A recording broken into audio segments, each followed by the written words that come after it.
Hi, my name is Iliana. This is our mini PD session number 2, and we are going to be discussing CRPs or culturally relevant practices in teaching. So, I want to start off by defining what it means to be culturally responsive in teaching.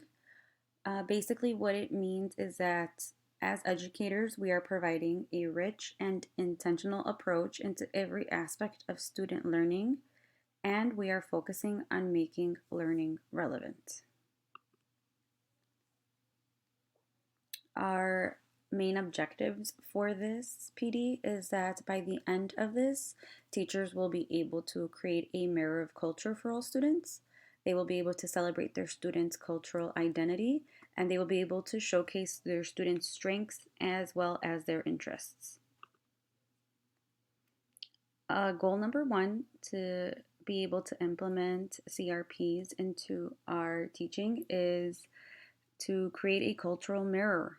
What I mean by creating a cultural mirror is providing students with the ability to be able to look into deeper issues and also see an aspect of themselves and others that is important to them in their learning.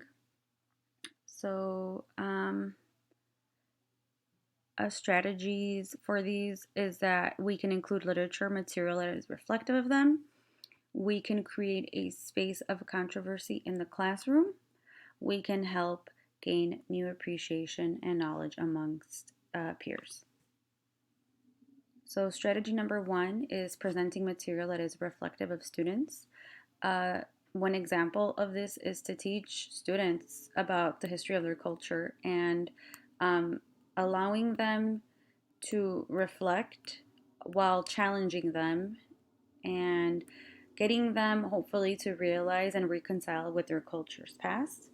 Um, we saw this during the film Precious Knowledge. And basically, when we present material that is reflective of students, whether it's a film, a book, or a text, it shows that we are embracing their culture and that we embrace the diversity students bring into our classroom. So, as I had mentioned in the film Precious Knowledge, the teacher, Mr. Gonzalez, has students learn about their culture and learn about the oppressive systems that were placed into Mexicans, both past and present. And we see students become engaged, informed, and active in their communities because they were answering back to what was taught to them in this class and they were fighting for what they believed in as a result of this. And we see here Freeman and Freeman quote says, when students read and learn about topics that they are interested in and that draw on their background experiences, they talk and write about these things that are important to them.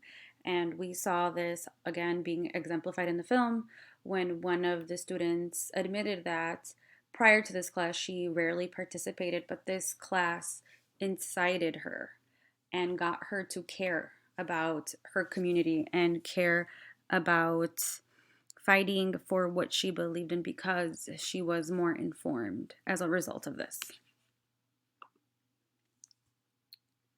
Another strategy we can implement is to expose and address controversy in the classroom.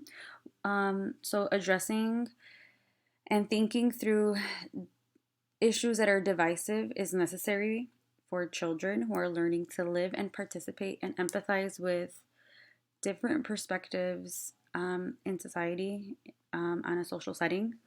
So, successful teachers use an approach to teaching these types of controversial issues um, characterized as contained risk taking. This approach encourages inquiry and discussion of open questions related to public policy and contested history from diverse perspectives. Um, Again, one example of this is teaching topics or talking about themes that are present in challenged books. When we do this, it's important to cultivate a supportive environment. It's important to select authentic issues that are relevant to students and that can pertain to them and that can be something that they identify with. And teaching to students to communicate proactively and address emotions. And I think when we touch on these subjects, it's allowing students to have empathy, to be effective communicators, and to give them the skill sets that they're going to need as they get older. And once they enter a more like justified society where they're able to bring all of this to the table as a result from being able to address these types of conversations in a classroom. Strategy 3 talks about providing genuine experiences and appreciation for other cultures. So, for example, in one of the videos, we saw the Spanish teacher have students participate in immersive activities to build exposure and appreciation for other cultures. So, he had students visit authentic restaurants, take classes where they learned the salsa. And it's important to be immersive and be embedded in the culture of the language. As the teacher says, it's vital to link language and culture because they go hand in hand. You can't have one without the other. And because of that, when we do that as educators, it provides a unique experience that can open doors to a deeper understanding. When we provide immersive and authentic experiences, we in a way preserve the culture that we are teaching. What I mean by this is that the more we share our cultures with another, the more we understand the significance they place in the lives of our students. Goal number 2 is to celebrate our students. When we honor and celebrate our students' culture, we help strengthen their identity.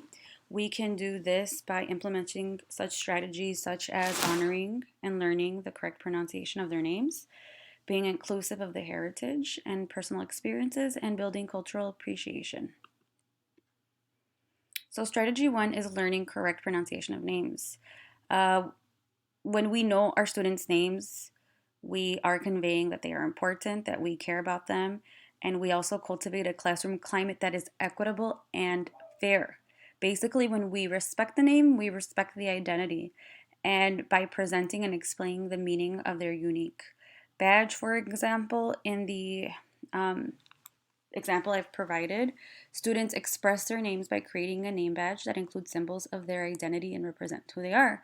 So when they present this and they explain this, not only do students get to hear and remember their peers' names, but we get to know them on a cultural and on a cultural level, depending on the amount of elements that they incorporate. But it allows us to get to know them in that way. Strategy 2 is to be inclusive of their heritage and personal experiences. One example is to do a heritage investigation and family interviews. This basically helps to validate their heritage and provides the opportunity for parents to communicate with children about their family history.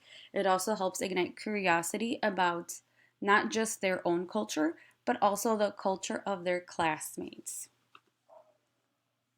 Number 3 is to share the culture. When we are inclusive of other cultures, not only do we teach cultural acceptance, but it builds community. One example of this is to do a culture show and tell or a cultural potluck. When we do this as educators, it helps validate their cultures. It communicates acceptance and celebration of multiculturalism to parents and students. Goal number 3 is to showcase their strengths and their interests. We can do this by using home language, using choice-based centers, and adding student interest to lessons. Strategy 1 is to tap into students' home language, where they are the experts. When we utilize a student's home language, we increase their meta-linguistic awareness. One example of this is preview view review. I know, and I have firsthand experience using preview view review with my students, and it has allowed my students to make cross-language connections that will help them develop both languages simultaneously. The goal with preview view review is to promote bilingualism via literacy and by literacy. We can achieve this with a strategy where during the preview process, I usually prepare students for the lesson by allowing them to preview the contents in their home language. During the view portion, I teach the main part of the lesson in the target language, and in the review process, we go over key points of the lesson in their home language. Once again, in order to encourage students to have that exposure in both languages and be able to see the similarities and differences through this strategy. Strategy 2 is to make learning autonomous and choice-based. Having choices for students can help motivate them and help students' ability to learn and build confidence in their own capabilities. So, autonomy refers to the teacher's guidance in helping students make choices among meaningful alternatives. One example of this is learning centers. This is something that I do with my co-teachers during our phonics portion lesson of the day.